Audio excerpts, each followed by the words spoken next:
नमस्कार। I love Mohammad. आजकल ये लफ्ज़ बहुत ट्रेंड में है। कारण आई लव मोहम्मद बोलने पर उत्तर प्रदेश के शायद कानपुर शहर में कई लोगों पर एफआईआर दर्ज कर दी गई। सवाल ये उठता है कि क्यों आई लव मोहम्मद बोलने पर एफआईआर दर्ज करने का क्या मतलब है? क्यों दर्ज करी गई एफआईआर? जिसको जो धर्म मानना है वो उस धर्म को मानता है, और उस धर्म के अनुयायी जो उस धर्म की पूजा करते हैं, उपासना करते हैं, अनुयायी जो भी हैं वो अल्लाह को मानेंगे, राम को मानने वाले राम को मानेंगे। जो आई लव शिव बोलते हैं कोई परेशानी नहीं है, जो आई लव राम बोलते हैं कोई परेशानी नहीं है। तो आई लव मोहम्मद बोलने में क्या परेशानी है? इसका जवाब तो देना चाहिए, सरकार को तो देना ही चाहिए, लेकिन सरकार खामोश है और एफआईआर भी कर दी गई। आखिर इसमें क्राइम क्या है? क्राइम का रेट कितना बढ़ गया है देश में, यूपी में बहुत ज़्यादा क्राइम है, बहुत ज़्यादा क्राइम हो रहा है। मणिपुर जल गया पूरा, सबको पता है। असम में क्या हो रहा है सबको पता है, लेकिन उस क्राइम की तरफ ध्यान नहीं है। आई लव मोहम्मद बहुत बड़ा क्राइम हो गया, एफआईआर दर्ज कर दी गई। अगर आपकी किसी से लड़ाई झगड़ा हो जाती है तो साहब एफआईआर दर्ज कराने के लिए आपको इतने चक्कर थाने के लगाने पड़ जाएंगे कि आपकी चप्पल घिस जाएगी, उसके बावजूद एफआईआर दर्ज नहीं होती। और यहाँ सिर्फ अपने धर्म की उपासना करने पर, जिसके आप उपासक हैं, जिसकी आप इबादत करते हैं, उसका नाम लेने पर, उससे मोहब्बत दर्शाने पर आपके ऊपर एफआईआर दर्ज कर दी जाती है। ये कौन से सभ्य समाज का नियम है और कौन से सभ्य समाज में ये उचित है?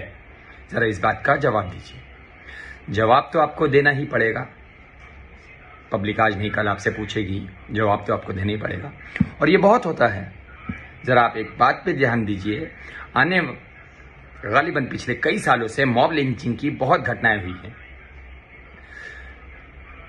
गौ तस्कर वगैरह वगैरह, कहीं पर जय श्री राम बोलकर मार दिया जाता है, कहीं पर हमने पढ़ा है बोला जाता है कि बोलो जय श्री राम, मार दिया जाता है।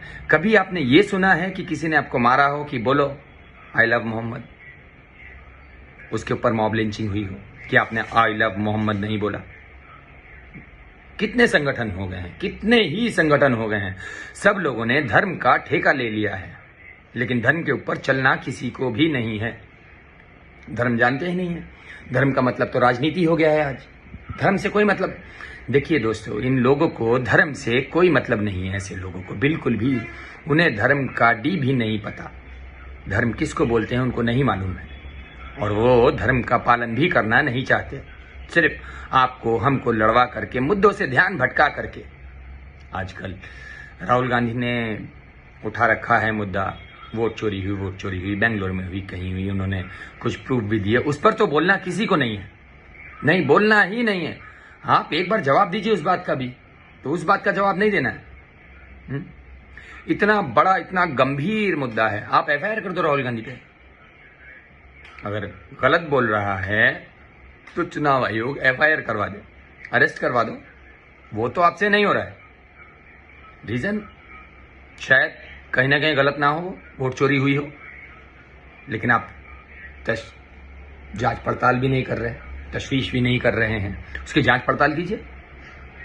वो कोई मुद्दा नहीं है, वो देश का मुद्दा है ना। वो मुद्दा है ही नहीं, क्योंकि वो देश का मुद्दा है। उससे देश को परेशानी, तो उससे आपको परेशानी नहीं है। कोई अपने धर्म की उपासना कर रहा है, उससे आपको परेशानी है। आई लव मोहम्मद, मैं 100 बार बोलूंगा आई लव मोहम्मद। मेरा दिल मोहब्बत करता है मोहम्मद से, तो मैं बोलूंगा। मैं ही 100 बार बोलूंगा जय श्री राम।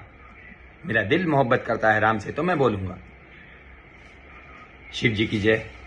मुझे शिव जी से मोहब्बत है तो मैं बोलूंगा। मुझे बोलने का ये अधिकार है।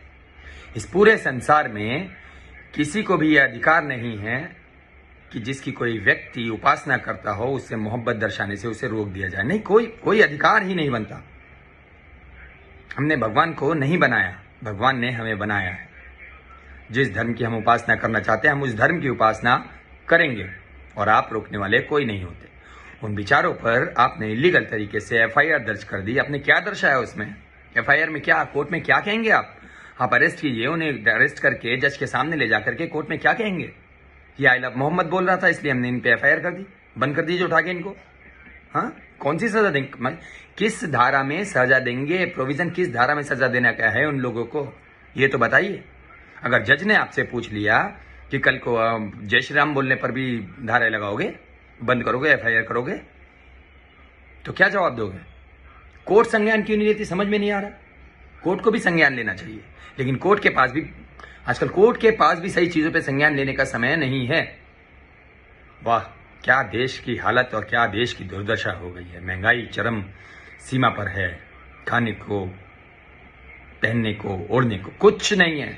सबके लिए तिल तिल करके मरना पड़ रहा है, एड़िया घिस घिस करके 2 रोटी कमाने के लिए।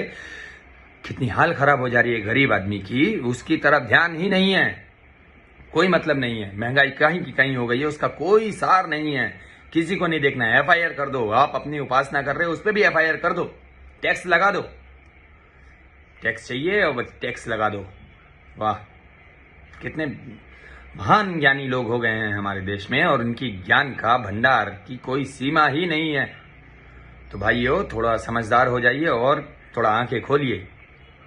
सत्ता पक्ष हो या विपक्ष हो, जो भी हो, देश संविधान से चलता है, कानून से चलता है, और हम जो देशवासी हैं वो अपने कानून का पालन करते हैं, संविधान की इज्जत करते हैं, संविधान का पालन करते हैं। संविधान हमें स्वेच्छा से यह अधिकार देता है कि हम किस धर्म को चुनते हैं और किसकी उपासना करते हैं, ये हमारा मौलिक अधिकार है। इस पे आप एफआईआर, इस पे आपको बोलने का राइट नहीं बनता है, तो प्लीज इसमें मत घुसिए, देश के बारे में सोचिए, मेहरबानी होगी।